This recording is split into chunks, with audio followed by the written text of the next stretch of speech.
Life isn't always black and white. Somewhere in the grey lies the truth, where perspectives collide and stories connect. Welcome to the Black, White and Grey podcast. Today, guys, we have a very special guest, Morris the Connector Lathan. Is that correct? Lothian. Lothian. TH. Lothian, yes. Yeah, yes. Lothian. Yeah, Lothian. Heart of Midlothian Football Club. Yeah. That's right. Scottish. Yeah. Ancestors. And all of that good stuff. Yeah. I mean, well, I don't know where to begin. Where can we start? Your stories? I think from the beginning, right? From the beginning. Tell us if it had a quite interesting.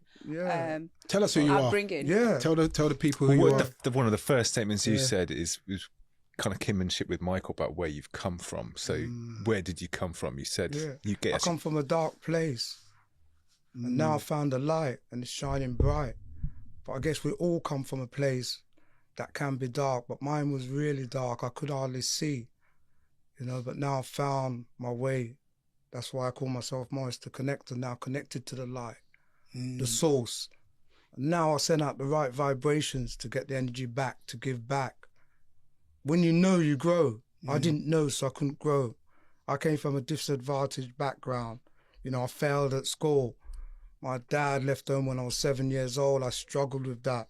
I can remember when the teacher said to me, Morris, you're going to be nothing in life. Can you imagine? That's deep. He said you'll be nothing in life.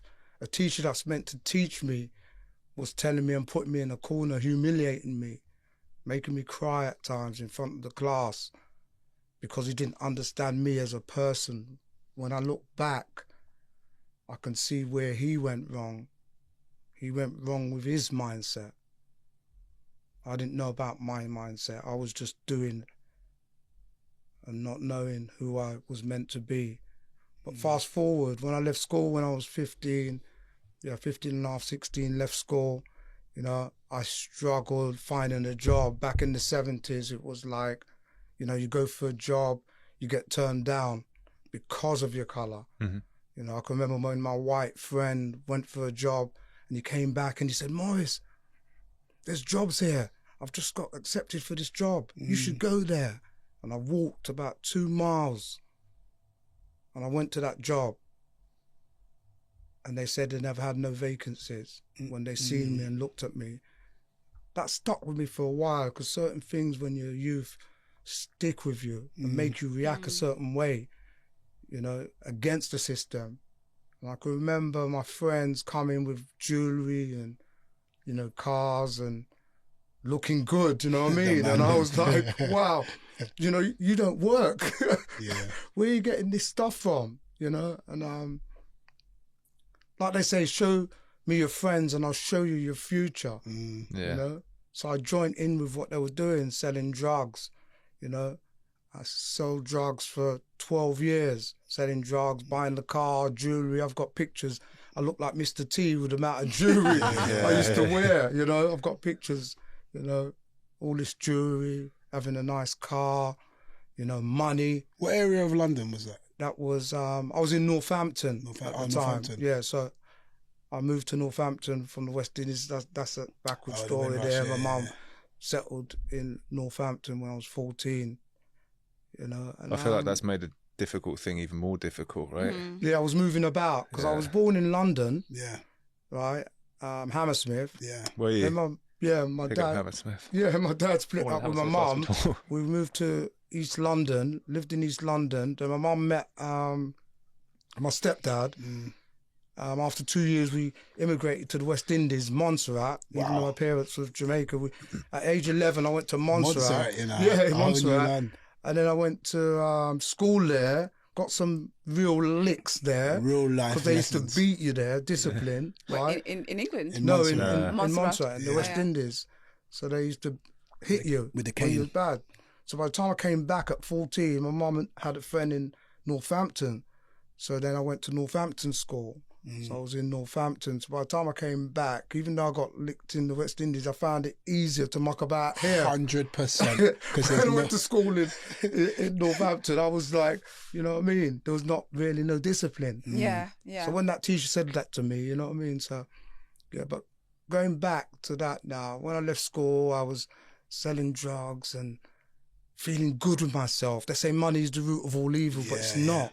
It's the love, you see. I fell in love with the money, so I would do anything for the money. I didn't care about getting caught or anything like that.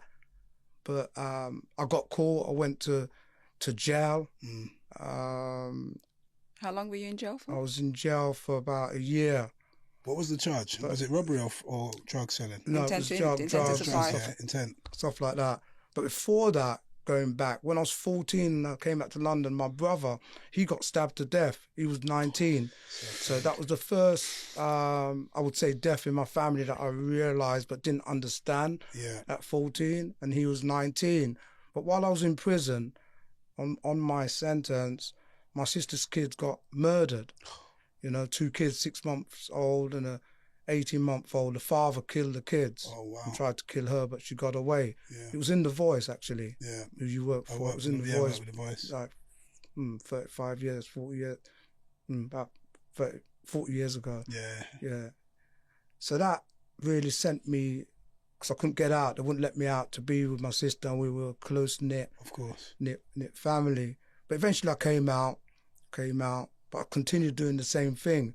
So I couldn't find enough else to do, and I enjoyed what I was doing in a certain aspect It's on the of cycle. money situation, Yeah. you know. But I recall the catalyst was one day getting a phone call, might get a bit emotional, getting a phone call and my girlfriend telling me that my 18-month-old son had passed away. You know, he was 18-month-old, he had an accident at home, you know, and I struggled with that, you know, and I didn't want to really be here, you know. I was thinking of doing things that, you know, like ending it, because I must have hugged him only 10 or 15 times, you know what I mean? I was out there drinking, smoking. My mum used to say, come to church, Morris. I said, I ain't got enough time. Yeah. I was out there partying. But at this time, when I look back, I needed a mindset reset, you know? So I started to go to church and everything like that.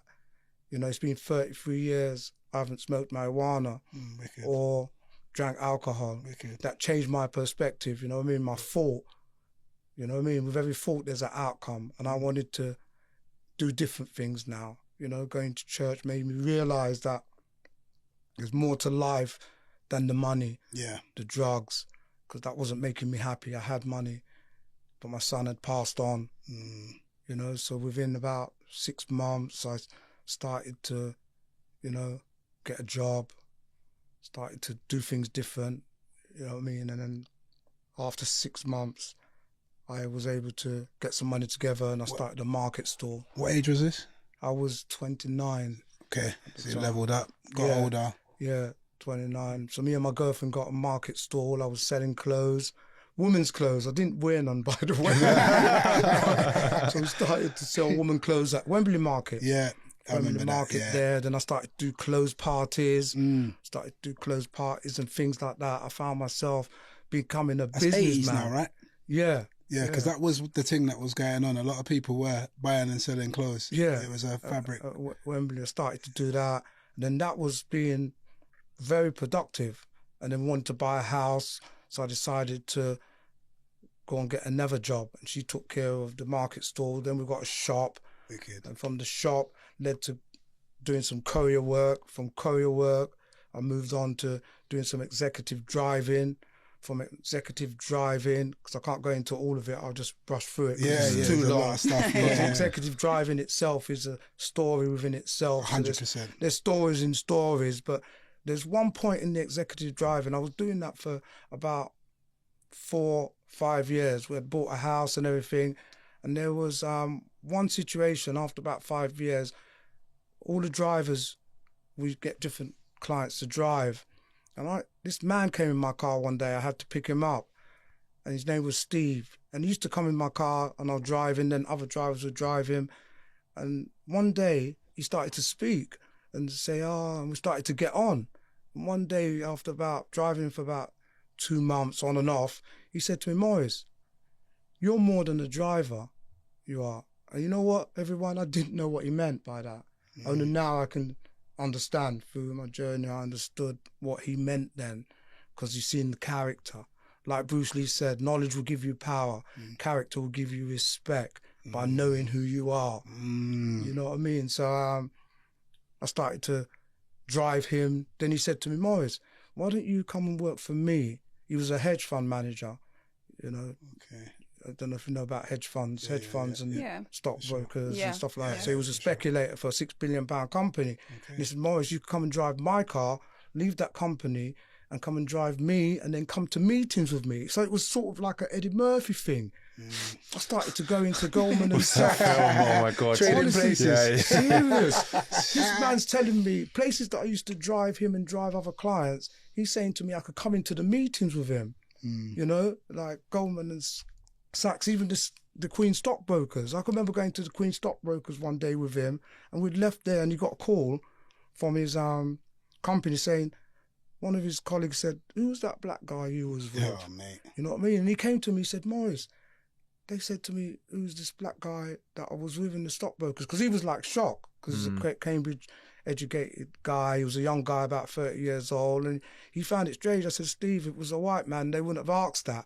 Do you know what I mean? It's because you went in there, because he found it strange. I said, because you went in there with a black guy and this Queen stockbrokers, right? They're asking you, and then his colleagues used to take the piss out of him, saying, "You sure you don't only owe money for drugs?" Oh, You know, and things like that. Do you know what I mean? They know your past. Yeah. And then he was setting up, about a year later, he was setting up a hedge fund, £1 billion hedge fund company with a colleague of his. And he said to me, "Morris, you know, you could come and do stuff for us." And I said, "Yeah, I could set up a chauffeur company to drive your clients." You know what I mean? And that's how I set up my chauffeur company that's been running for 23 years now, that drive Justin Bieber, Beyonce. I've done Whitney Houston's tour in 2010. I've got someone tomorrow, but I won't mention it. But yeah, Justin Bieber, you know, he's a good friend of mine. Scooter Braun, you know, Usher. I've done Usher. I've done Rihanna, Chris Brown. I've done all of them. And so that chauffeur company is still going on now. But that brought me from there to here. So that's what I want to say to everyone. It's a journey of life in understanding who you are. Because I wanted to change my perspective, my mindset changed.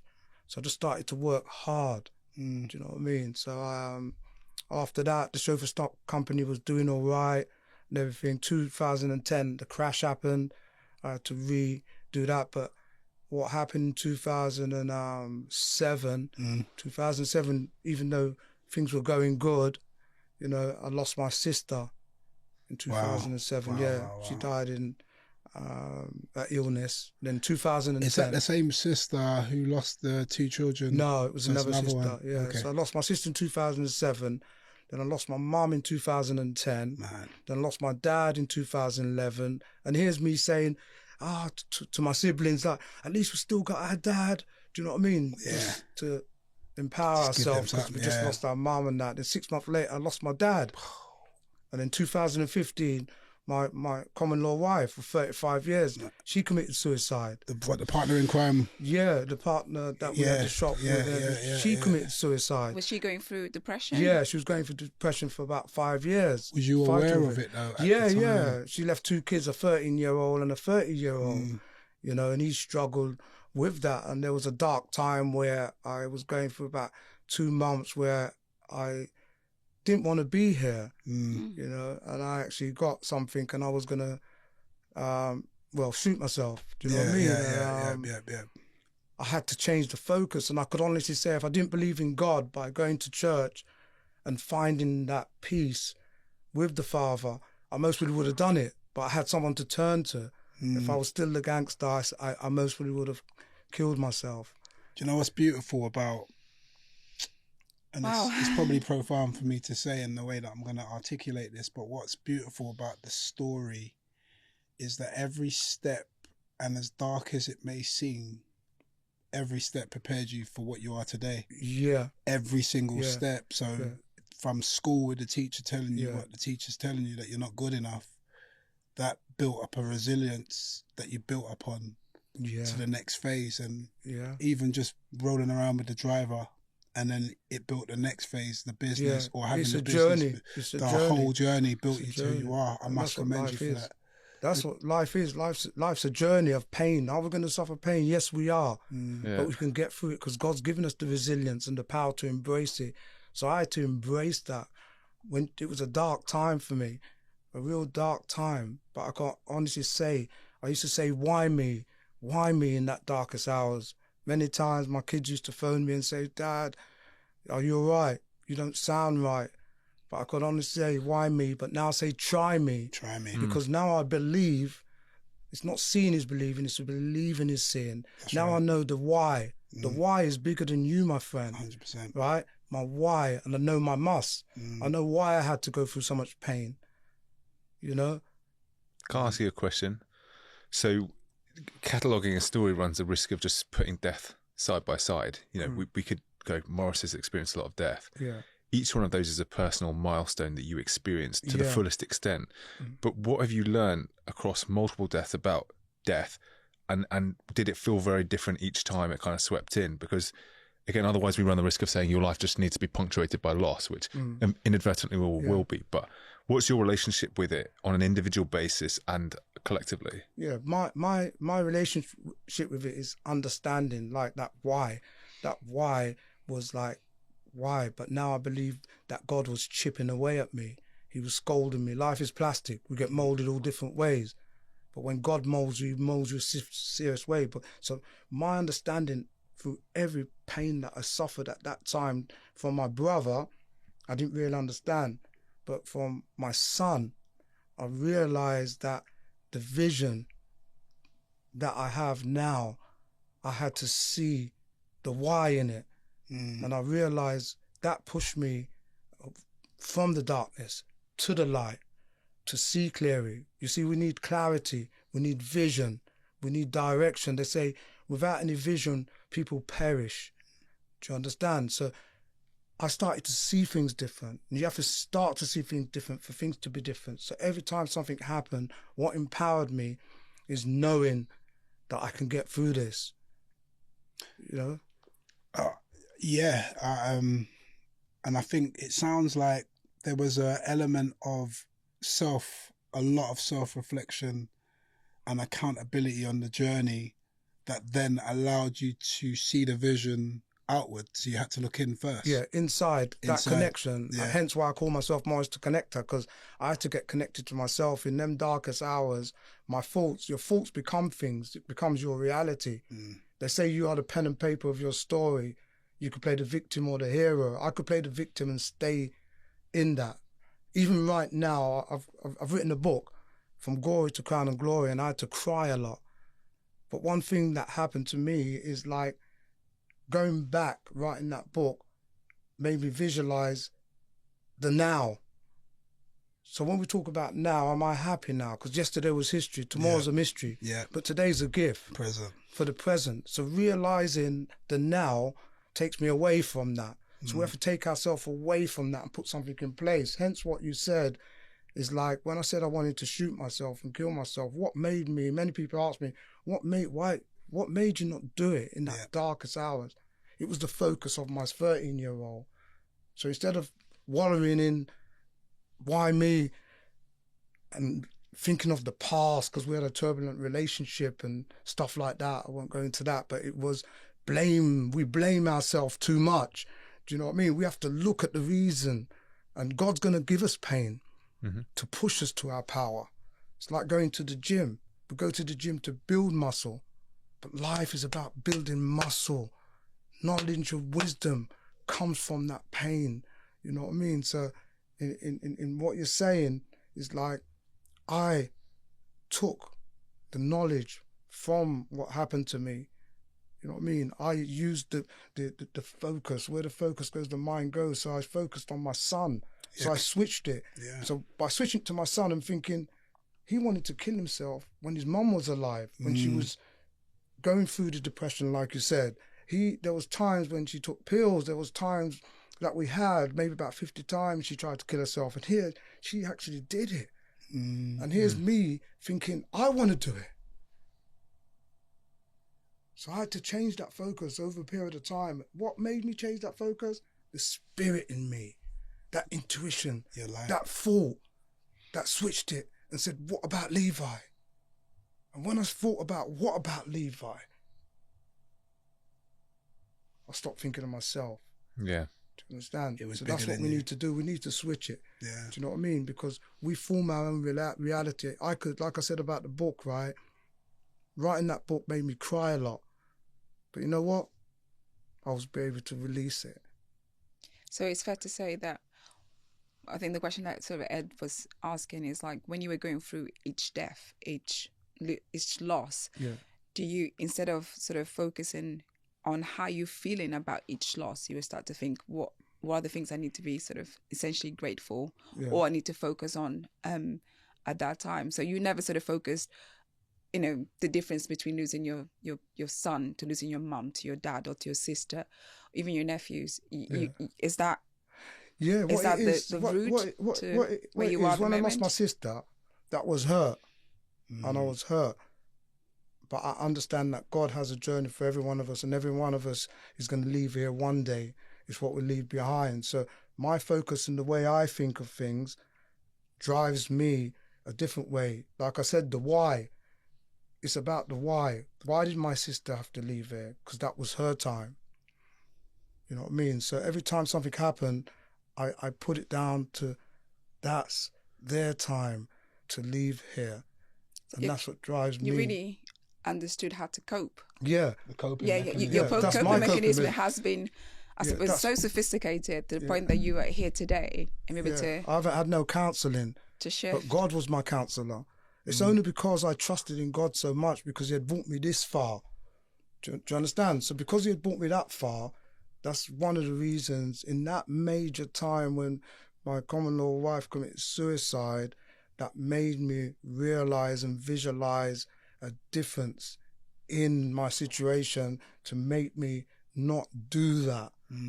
It was a time where I'm not ashamed of it, that I was going to do it. And I wanted to do it with so much pain, man. But your light wasn't out though, was it? It was dim.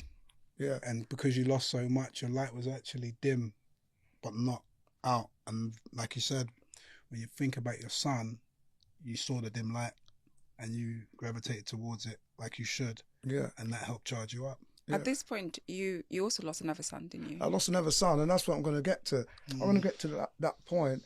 That point after she passed away in 2015. I lost another son in 2018.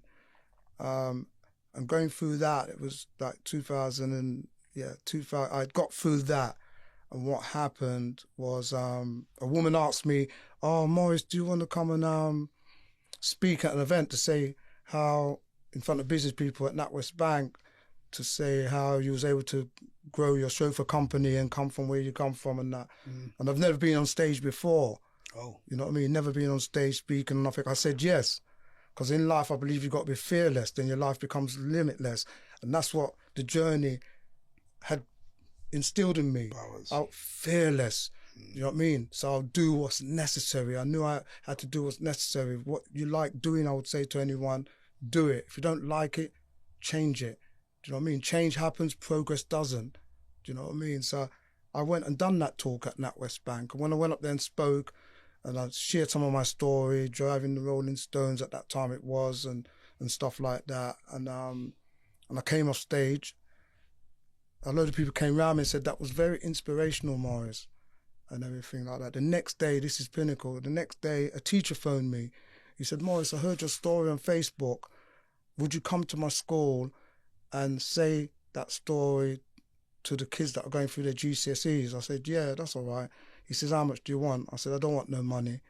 You know what I mean? You don't have to pay me to do that." So when I went to the school, in showing the kids my story from zero to becoming a hero, the person I am now, they loved it. When I showed them the Justin Bieber pictures, Beyonce in my car, because I've got videos of Beyonce in my car, and she imagine what the kids are like, 15-year-old.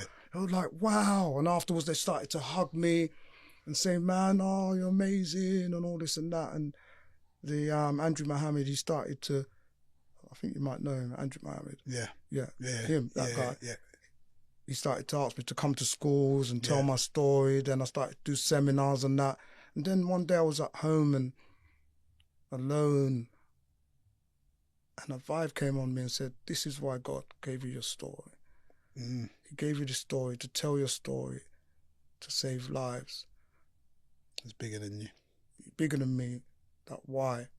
And then I had, after that, I started to do seminars and that, but I still was doing the driving, and Justin Bieber came over. He came over and I was driving him and everything, and he knows my story and was talking about it and everything like that. Dropped him at the hotel.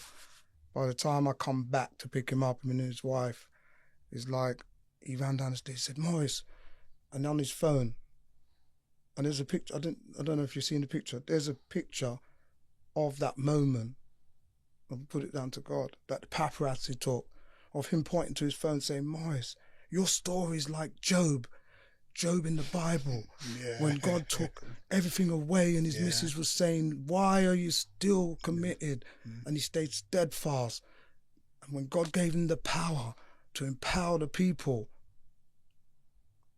man, your story's like Job, Maurice. And he showed me that. And he said, I would love you to come and speak in America and everything like that. Then about 2 days later, he went. And then I was telling everybody, like, you know what, Justin Bieber wants you to come to America and talk and all that. And then the next day, somebody phoned me and said, Maurice, are you sitting down? Because I've got something to tell you. Your son was found dead in a flat in 2018.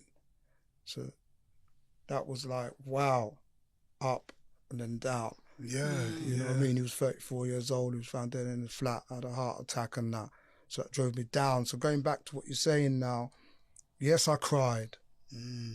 Yes, I was down, but I wasn't out. Do you understand? Because my thought of thinking of the why. But I understand why now. I understand why. All through the journey, I understand why. I understand we're all going to go through something like this, death. Yeah, I agree, but I feel that we have a basic right to be able to pass our stories down to our children without seeing them die. Do you know what I mean?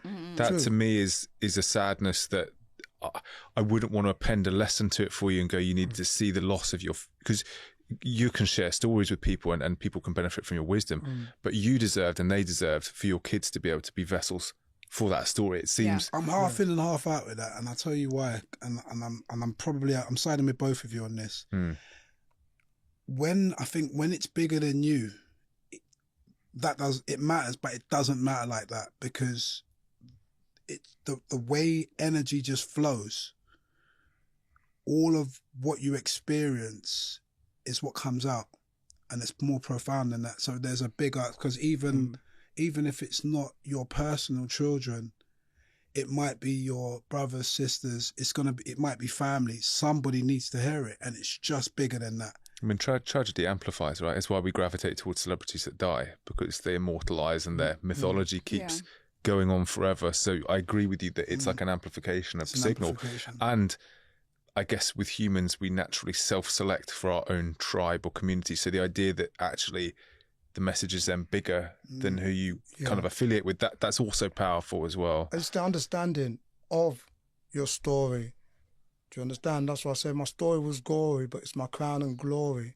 Because would I be this person I am now speaking to you guys if my son didn't pass away when he was 18 months old? What do you think you'd be? Maybe I might be dead in jail and everything, but it's God's plan. So the way I speak, I perceive things to be, is from my story. My belief comes from my story, from my journey. Yeah. My power comes from that, because I'm here now, breathing. And every day I wake up, I thank God for that breath. I show gratitude to reach to the altitude like an eagle flying. There's not many of us up here. Left the pigeons eating the scraps. Yeah. So I'm here to lift people up. I believe God gave me that story. And it's that understanding, man. The understanding. It's that understanding, it's the understanding that makes me want to be here still until I transition from here to eternity. Because if this was eternity, I would have remained the gangster. I wouldn't even say a gangster. because I wasn't really a gangster, but they put that word to it. I was somebody that needed to do what I needed to do to get to where I needed to get to. Bad people doing bad things. Just to get to a naughty boy. Yeah, do you understand? I'm just trying to get to a destination. Yeah, because ultimately here that's now. what it is. And that's what we need to deal with now. Am I happy now? I'm happy now. And when I look back and see how far I've come, man, I have to thank God. I have to thank the higher being. People say, are you a Christian? No, on my journey, I did get baptized and everything, but my understanding now, I'm spiritual. Because when we talk about spirit to spirit, we talk about love. With love, we elevate. To speculate, to relate, to associate and collaborate. Do you understand? With love, that frequency is the highest frequency, and that makes you feel good. Because I believe everyone, you're a queen, you're a king, you're born to serve, man, with your knowledge, your wisdom, your gift. That becomes your purpose in life to serve with. And I love this quote. Muhammad Ali said, the service to others is the rent we pay for being in this world. Wow. What a quote. Powerful. Because now I'm serving. I'm serving. Every day I get up, I wake up, and I thank God, and I'm smiling. And I will say to everyone that's listening, wake up, look in the mirror and thank God for you, because there's no one like you. Gratitude. You are a child of the abundant universe, man. And success is our birthright. Yeah. We were chosen through thousands of sperms, man. Yeah. To be here, to make a difference. Different handprint, fingerprint, footprint that we leave behind, that legacy. When you know, you grow, man. That's my saying. When you know, you grow. I know. So I grow every day. Yeah, you separated yourself from the three-dimensional. So I'm connected to nothing in this world right now. I'm mindful of everything. Yeah. But I'm not connected to the money, the jewelry, and the car and all these things. And I thought success was the big car. Well, you said it at the beginning, yeah? You travelled all this way to go back to source energy. Serious, right? Success is me. What's success? Success is me speaking my truth, releasing me, greater in me than what's in the world. Yeah, it would seem like that's a recipe for collective freedom, right? As in what we'd hope, I guess, is that through birthright, people can be born essentially, let's call it reasonably pure, as in you're not too altered by circumstance at that point in time. And I guess what we hope is if we allow people to freely express themselves, it doesn't descend into chaos. Now, of course, there's lots of people who want control in life and systems, and they ultimately want, they want a dominion over people who will then tell you how things should be, and then it screws people up, right? Because then you go, you have to get a job, and then somebody goes, well, you can't have a job because it's the 70s and you're a black guy and we don't want to give you a job, and then you get all these systems that screw you up, and then you have to fight against them to get back to this sort of pure state. But with the mindset you have, which is get back to that source energy, as you say, how do people do it when they're going to be taken on a journey, whether they like it or not? They just have to be based on the starting points. Well, I would say the thing in life now, and with the youths, they're not taking time out to find out. We're listening to everyone else but ourselves. They're full. That spirit in yourself, yourself. Their programmatic universe is digitized on TikTok or in this central kind of universe of like a morphed reality, that right? System. It's a system. So it's a system. We have to find our own belief system. Do you understand? You have to find your own belief system. Yeah. Do you understand? You have to find your own belief system. Well, but do we, right? Isn't it? Because, like as you say, love would be a transcendent system that could be broadly applicable to all. So we could sit there and go, actually, the system's there. So even finding it, we should end up at that North Star. But you have to find and connect with that, because every pain is your gain. Yeah. Right? So every pain is your gain. But you have to realise it and then visualise it. I realise and I visualise now the power that I have in doing what I'm doing, which is serving. And I'm happy doing that. And that's where the love comes, in doing and being who I'm meant to be. It's a form of manifestation within the process, right? Amen. But it's work. But it's work. But it's work. People talk about manifestation, but forget about the work that you got to That's what you do. said last time. So You have to do the Right. work. I've got a question, right? So when you want to find love, and this will be a broad question, so I'm going to go out there, but you face adversity based on your race. How difficult is it to find love for people who may treat you differently just because of how you look? You see, with me, right, and I remember years ago, going through my transformation, I had an uncle and we both worked at a place, and there was a white guy said, how comes you act different from him? He seems to have a chip on his shoulder and you seem to just be so happy.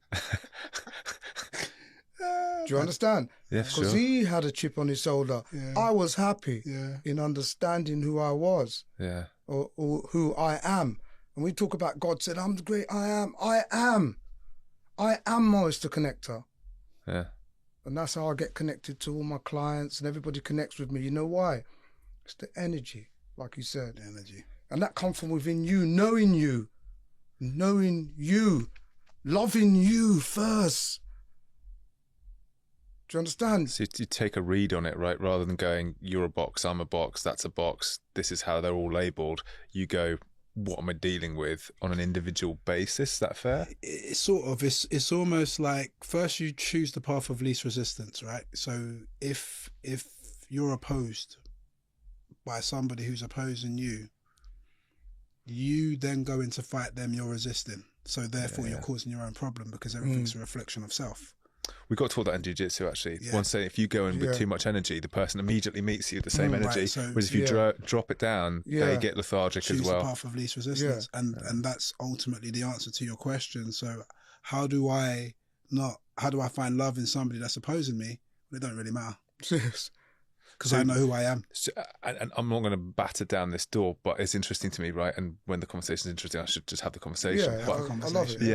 is so if you are not pre-projecting what somebody's projecting onto you, you accept yourself and you feel that like self-compassion, self-love, you can allow for a different dynamic between people of all different backgrounds, walks, lives, genders, races, because you're removing those layers of pre-programming that are, well, will happen by circumstance or are fed to people, one or the two. Like it's either you bump into like negative energy, but how do you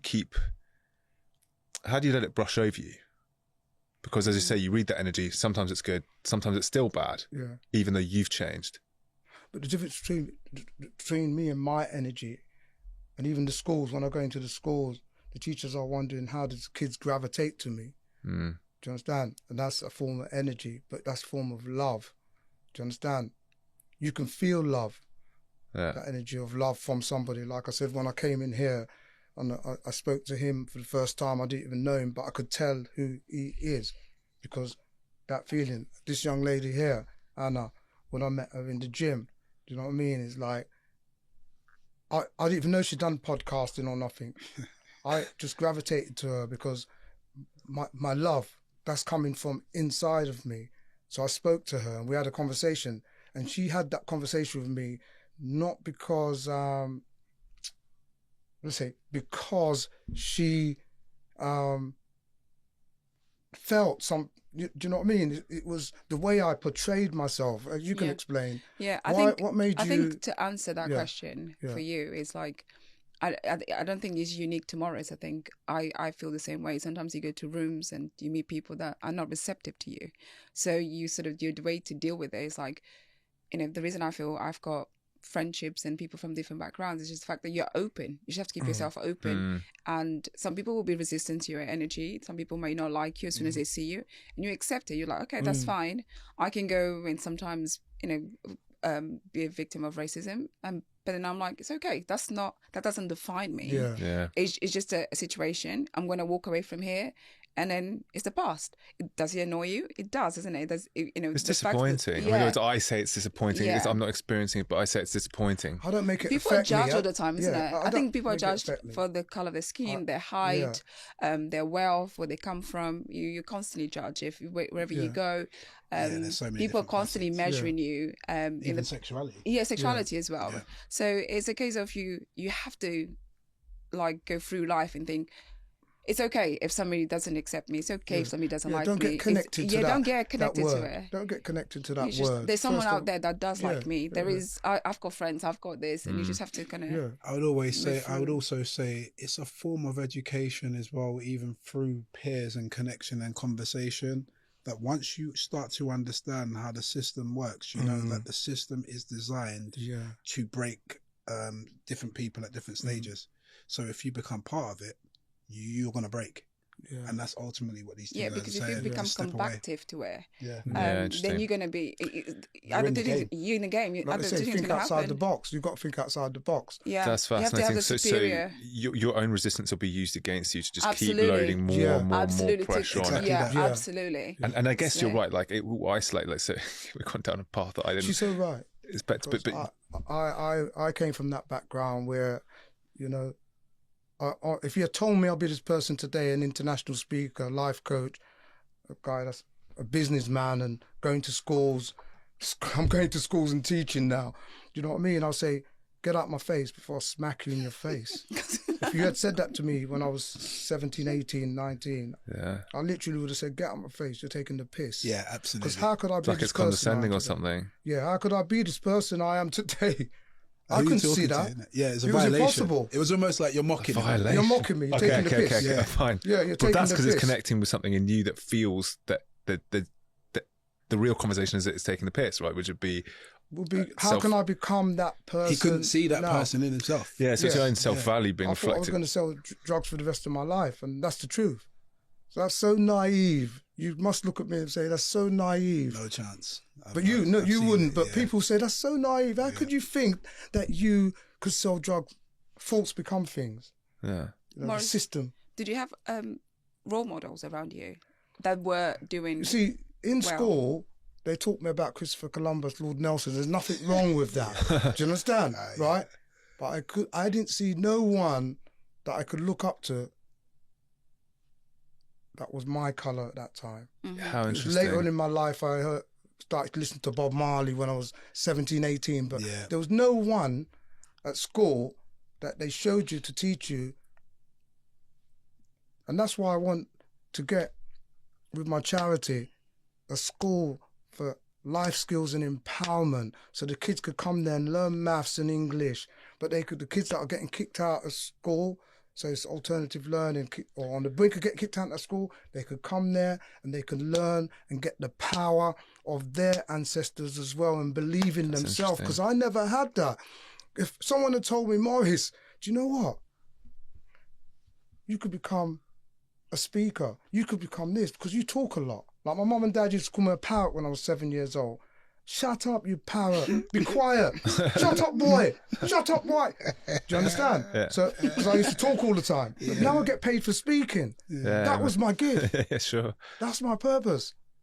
But you touched on something really interesting there, which is like the power of transmission of icons for us. Because, again, I've grown up in England as a white English person, so plenty. I see Winston Churchill when I see a fat dude, very good in the time of war. I see Nelson, I see somebody different.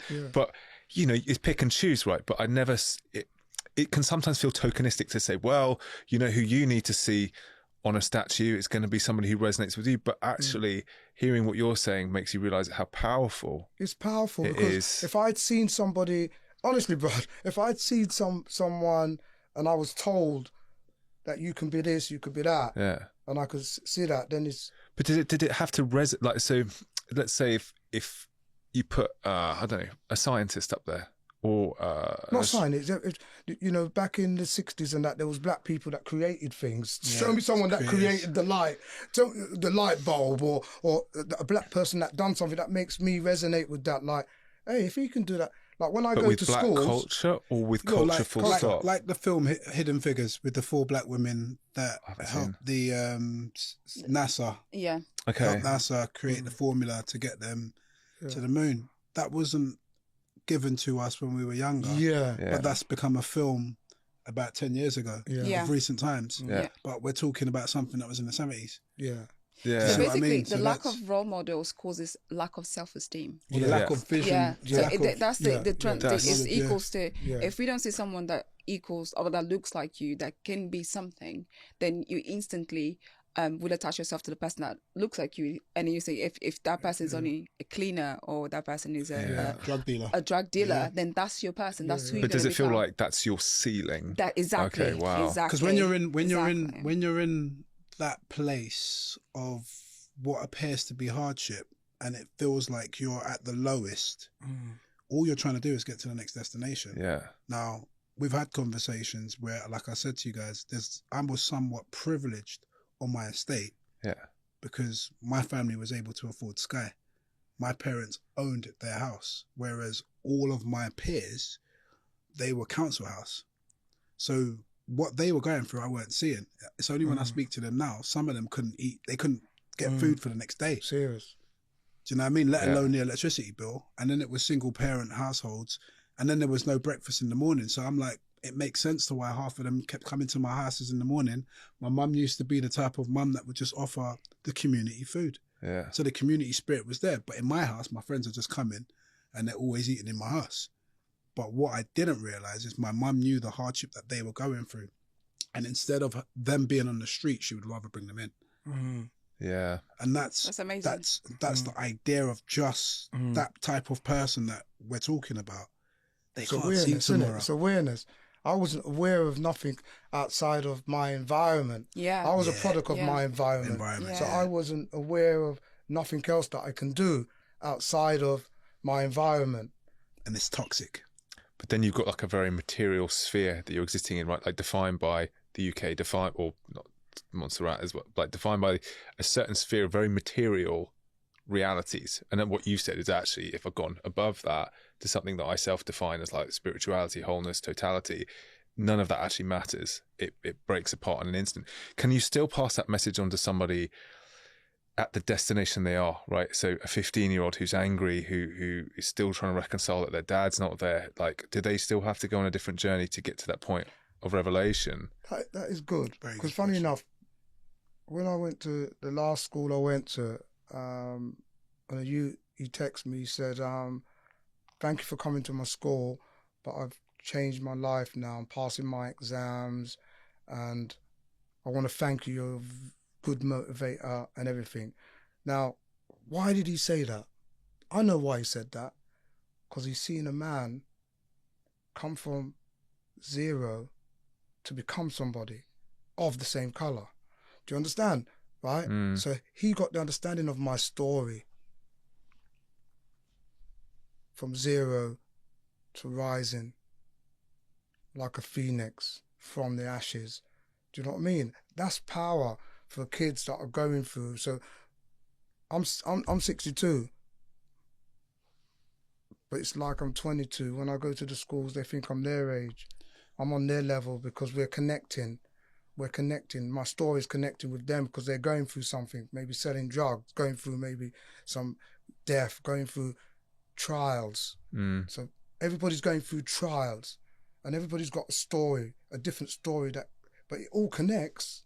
But it's hard not to be the end of the book, coming back to tell the beginning chapter, how the book ends. You know what I mean? Because I remember when we used to There's no end, though. There's no end. Fine. That is a good point. That's what I was going to say. Like energy and frequency has no age. Yeah. But you've got to tell a 15-year-old, right? Like telling a 15-year-old that it lives beyond their death is a difficult sell because they go, I'm only just started living. No, but that's just it. It's when you talk in the language of energy and frequency. Yeah.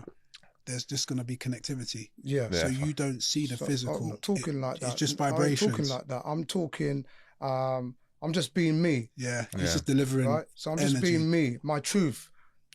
And if you're telling the truth, it's the truth. People can connect with that. If you're telling lies, if someone came to you and was telling lies, right, you sit there and you think, boy. But the vibration is low. The truth, the vibration feels murky, doesn't it? It doesn't work. But when I go into school or I'm on stage, people can feel that. It, yeah.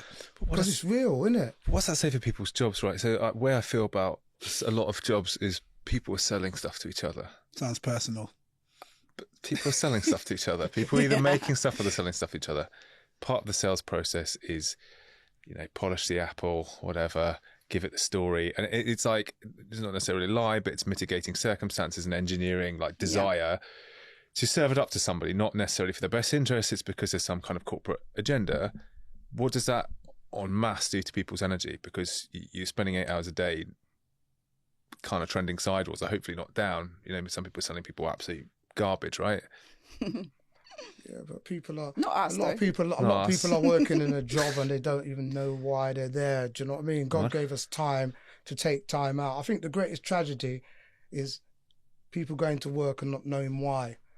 Do you understand? Going to work and not knowing why. I believe, and that's from my perspective, right? Go for it. That everybody can find something that they love to do. What are you passionate about? You know what I mean? What are you passionate about? Even if it takes time, a baby takes time to walk, gets up, falls over, gets up, falls over, gets Best up, way. falls over. And one thing you just mentioned, Winston Churchill. Winston Churchill said, success isn't final. Failure isn't fatal. It's the courage to come back over and over again. So there's no failure. Yeah. Nelson Mandela said, you either win or you learn. Do you understand? Right? And that's what life's about. And if people started to think about and take time out and think about meditation or doing something and drive themselves, because we just live in a habitual world. It's only habits. Learning is a habit, good or bad. Drinking and smoking, it's a habit. What about the habits that's embedded in you that can change you once you change that habit? Sometimes we don't realize that that habit is making us do a certain thing from growing, and that habit's making us react that way. Like me, for instance, I reacted the way I reacted in my thoughts and my thinking because of the habit from growing, doing the stuff that I used to do. But what changed? That catalyst that made me take time out and think, shit, oh my days, my son. It made me think and say, but Maurice, you only hugged him 10 or 15 times. How about that? That's powerful. Do you understand? Yeah. So that realization made me realize, what was the money? What was the jewelry? Mm-hmm. My son isn't here. And I'm crying. I'm thinking of him every day, thinking, I didn't even get to know this boy. Yeah. And he's gone. What was So that drove me. What's driving you or you to do what you need to do? To be the real you that's inside of you. Food on a plate.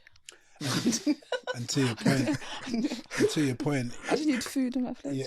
Come on, so, Michael, we're going to come back to your mum's house to get some Come round to some my mum's, food. innit? I mean, and to your Serious. point as well, a lot like Maurice is saying, there's a lot of people that have joined the system. Are you in the right system? Well, who's defining the system, right? As in some ways that's obvious because it's like just be a good human You being have full to of love. define it I was because going to say it's Yeah, so some ways it's easy to follow, but you know, it's your system. the thing is, right, from my perspective is, every time I wanted something and I got it, right, then I wanted something else. But guess what? I don't need nothing else now because I found the real me. yeah, true. So once you find you, right, this doesn't matter, that doesn't matter, nothing matters. You're just happy doing what you're doing, and then you know what to do because you feel the happiness in doing what you're doing.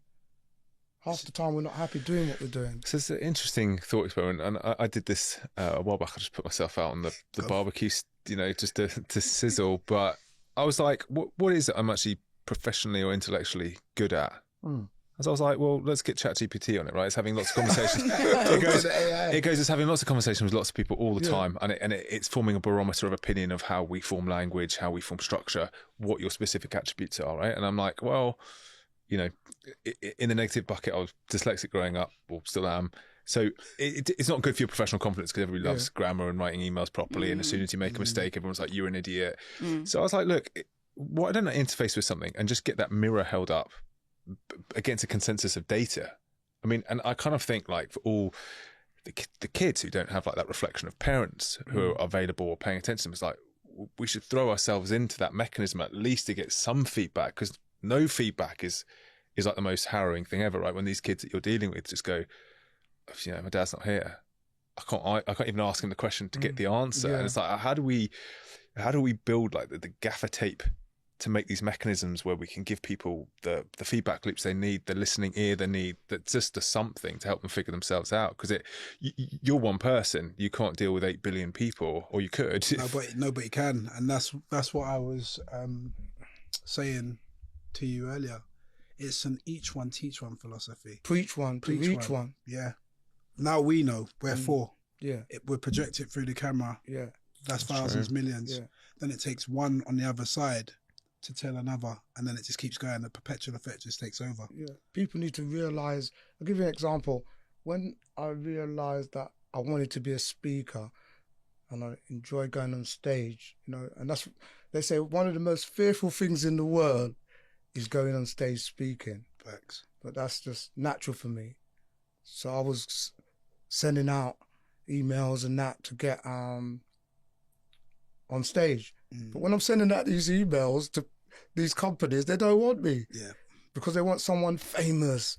Do you know what I mean? Someone famous to come and do this talk or stuff like that. So you said something earlier. How do you feel with yourself in what I'm doing, or something like that? Something you said About right? rejection, right? Yeah, about rejection. And love. Do you know what? I was in my office. You know what I said? The Spirit said to me, the Spirit's your intuition. Why don't you create something? Like they say, if there's no opportunity, create it, because we're creators. God was the greatest innovator. Innovation is a great thing. That's what these kids need to know. So what I did, I said to my team, I've got a few guys around me, I said, listen, I'm going to hold my own event. I'm going to create my own event. And I created it, Mindset Reset Tour. So I hired a place at Heathrow, like a hotel, a conference room. I got people that I needed around, everything. And then I got speakers, contacted speakers that I knew and stuff like that, charged them £165 to speak 15 minutes. And then I got 10 speakers from America virtually, zoomed in. Wow. Zoomed in, and I got 10 in London. I got it. Yeah, send me the video. Yeah, you've seen the video, right? And I performed on stage, and I had an audience of about 40 people, right? But also online, 200 people. And Muhammad Ali's first wife spoke on my stage. Oh, cool. She came because she heard about it on Vigilink, and she spoke on my stage. Do you know what I mean? I created that. And that was in 2022. And last year, I took it to Atlanta, America. And I've done it in America. And I showed you the testimonies. I created that. So I have a Mindset Reset Tour that I do. I go around. I want to take it around England. And then even on stage, I said, I'm going to take it around England. And I'm going to take it around the world. That was in 2022. Wow. And last year, I took it to America. Serious. I done that. That's power. There's power in you, waiting to come out, mate.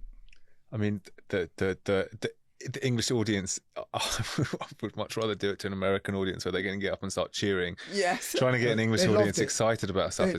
No, but I'm going to tell you that's a myth. You can. And that's what Morris is about, though, and it's the energy, and that's what I'm alluding. Like, I have to keep banging it to you, because what you need to understand is energy does the work.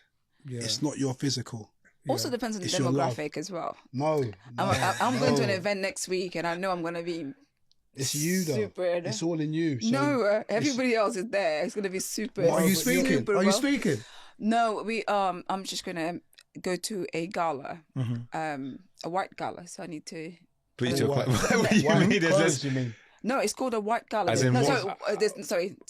White tie, not white tie. Let's be clear about this. Not black tie, white tie. I was about to correct myself. So there's obviously black tie and a white tie. And they said I need to bring accessories. That's and I was different. thinking, I need to really. I was going to call Ed to take me shopping because I don't understand what that meant. I was like, what's the attire? My brother knows what it means. I don't know what it means. I've never been. I don't know if you have to wear the long. It's a certain like. Yeah. Yeah. I'm pretty confident it's going to be really tamed. Yeah, but in fact, But yeah, it's full of people. imagine you're delivering this, right? But then in the process, what you've done is put up a slight fear factor, and then I have to. It's gonna be my first time. So you're creating your experience. Serious. That is true. That's true. This is a synthetic experience. The first confident. Remember, what you got to remember, there's an outcome for every thought. We get thousands of thoughts every day. Which one do we latch onto? That becomes your outcome. Is that, you know, when you start to feel, am I good enough? No, but you've given it like an educating Rita spin, right? Yeah. I'm like, no, but I feel like confident to go. But what I you just mean? feel... Do you break the experience for those that expect it to be a certain Remove way? expectation. But as in, do you know what I mean? Like what she's worried about is that other people going, I expect my white tie deal to be like this. Nobody will make lots of noise, and it'll all be very. Or she doesn't feel that she's good enough to be there until she's there. Can we dig No, into I feel like I'm worthy to be there because I was invited. I was invited. Yeah, can we dig into this? I'm fascinated. and we've got the teacher here to teach. I just feel that it's going to be a new experience. So instantly, I'm nervous about it. I looked at that, right? Yeah. To getting excited. Yeah. Put something there to be excited about, and then you'll get rid of that nervousness. Yeah, because that excitement, the mind will work for you. Yeah, it wasn't. The mind will work for you. But can you play it out? You're going to go there. You're going to open the door. You've got to make sure the outfit's on point. Sorry, they will open the door. Because they will open the door. Let me tell you something about the visualization process that I go through. When I see that suit and I'm like, I'm wearing that. Yeah. Then I put it on and I'm like, oh no, I look bad now. I look serious. Sick. I look dapper. Yeah. When I step into that place, they're going to be looking at me. Yeah. They're going to notice my energy. You understand? That's how is that what you do? That's what when you actually, I'd be lucky to turn up in the right outfit. That's the power you have to give yourself. We're powerful people. The mind is so powerful. It's like a juggernaut, but we just don't use it enough, really. And we let people control it. Do you understand? Sometimes we control ourselves. We stop ourselves. We limit ourselves. We do limit ourselves. But I guess the whole experience to take on the white tie is controlled because somebody selected that here's an outfit. I know, but matters. she has to. It's her system. That's their system. She's joined their system. I'm joining their system. Yeah, what she's got to do is erase it and create her own system within their system. But it's also a theatre, right? Like, you know, it's like Christmas is a theatre. Like things people want to buy into the mystique of it, probably because base life is a little bit boring, and then they can transform themselves into these different energy spaces, right? Yeah. And somebody's saying, actually, we like nice things, so we're going to have like waltzes playing, and we're going to have a white tie on, and people will be serving us Ferrero Rocher, what like they do. Yeah, an imagination. Oh, right? we sit at a table with like 10 cutlery. Well, the real question is, do you come away from that experience and feel slightly elevated? To put on your crown, it's like you're not putting on a crown, you're putting on like white tie though. I think it's subject to the crown's always on. The crown's always off. Even if your crown falls off, mine fell off many a times, but I'll pick it up with the power because I know your crown. You're born noble.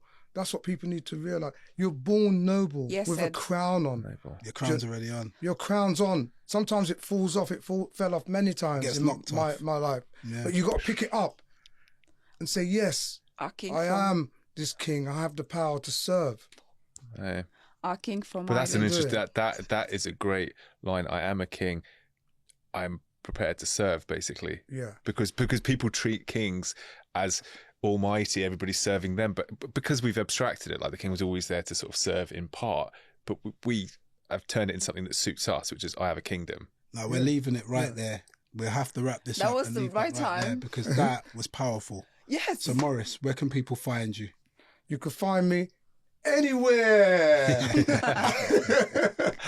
I am Morris the Connector on Instagram, Morris the Connector on LinkedIn, Morris the Connector on Facebook, Morris the Connector on TikTok. If they can't find you across those, they don't deserve to find you. And also, ChatGPT's got me. Oh, wow. You program ChatGPT? Yeah, ChatGPT's got me. So I'm everywhere, man. Legacy. Thank you. Thank you very much for coming. Thank you all for having me, man. Yeah, pleasure. Thank you all for having me. I loved it. The conversation was greater than great, man.